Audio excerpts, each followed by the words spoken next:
Hey, good morning, Monday morning. Successful indie author, 5 minute focus, episode 6. Going to talk more about hooks, and this time we're going to talk specifically about blurbs, blurbage, blurbamundo, blurberoonies, blurbify to the max. All right, how do you set that hook with the blurb? That first sentence is key. It's the first thing that people see after they've looked over and said, yes, I'm interested. The blurb is the key to your conversion. This is where you make the sale. So you have to get this right. So what are you doing? Why would you go first person, second person, or third person? First person is I. I didn't see it coming. Interesting. Why do they care what I think? Is the book in first person? So this is where you're trying to put your reader as if they're the person acting out whatever your story is going on about. So first person, take care with that. I see people use first person on a third person book. Sometimes that works, sometimes it doesn't. I'm not sure about that. The efficacy of switching the view on your blurb to your book. I like to keep it the same. I do all my blurbs third person. I have never been comfortable doing a first person blurb. Doesn't mean you can't be effective, but just understand the readers, the person you're trying to hook and hit buy, has to be able to get into that mindset of why this is first person. Why do I care about this? Why am I put into this viewpoint? I'm looking through the camera.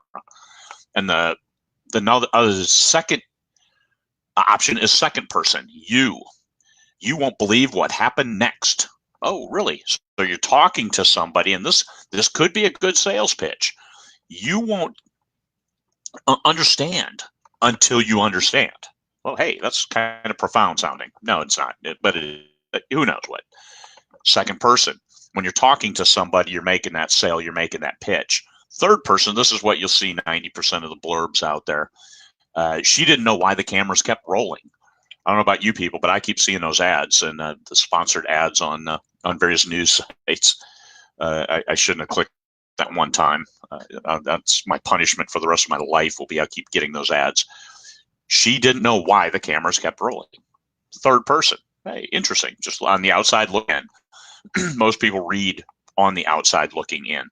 So that's what you're looking for with a third person hook. That first sentence, keep it short, keep it pithy. You can bold, you can underline, you can italicize, you can roll it to the next sentence. You want to hit people with above the fold, so that read more on your Amazon ad or your Amazon product page. The top part, there's that little bit of read more. You want to hit them right there. If you can get them to one-click buy off that first part, you have won. That is the ultimate blurbage. If they read more, and some people put a huge amount of information in there, you get like 5,000 characters. You get a huge amount of space. You can use all that. If you get them to read more, you want them to keep reading. You don't want them to say, oh my God, look at this massive block of text. So you want to break it up. You want to make it easy to read. You want to make it flow. All of the good things that where they don't stop reading. This is the key. You don't want them to say, hey, I like this. Oh man, I like this style. So changing styles between your blurb and your book, is that really what you want to do? Because then you shock the reader. Now instantly, it's a couple weeks ago, and why is it showing that I'm still starting? That was a weird thing that just happened. Anyway, I was reviewing a book a couple weeks ago, and there was a short prologue, and it was third person, and then the chapter 1 starts first person.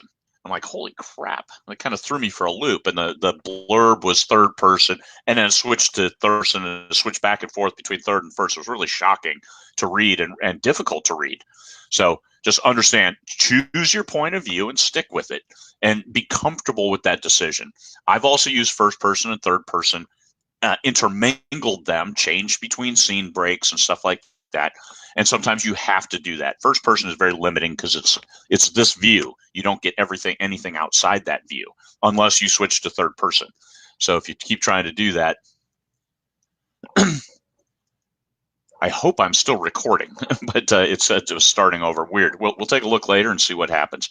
Anyway, I hate to say it, but that's almost 5 minutes. Using quotes in your blurb, understand that you can't use an Amazon quote unless you get permission from the person who reviewed it, because their review is their copyright. So I use reviews that people email me personally, or that my beta team gives me, or other readers on their impact. Those are the quotes that I can put up there. But don't use an Amazon quote. Just grab it and put it in your blurb. And generally, they don't like that. Anyway, I've heard, however, I do have some quotes at the beginning of my blurbs, and I have not had any problems. So hopefully, this is still recording. I hope you have a great day. Thank you. 5 minutes. We'll see you tomorrow.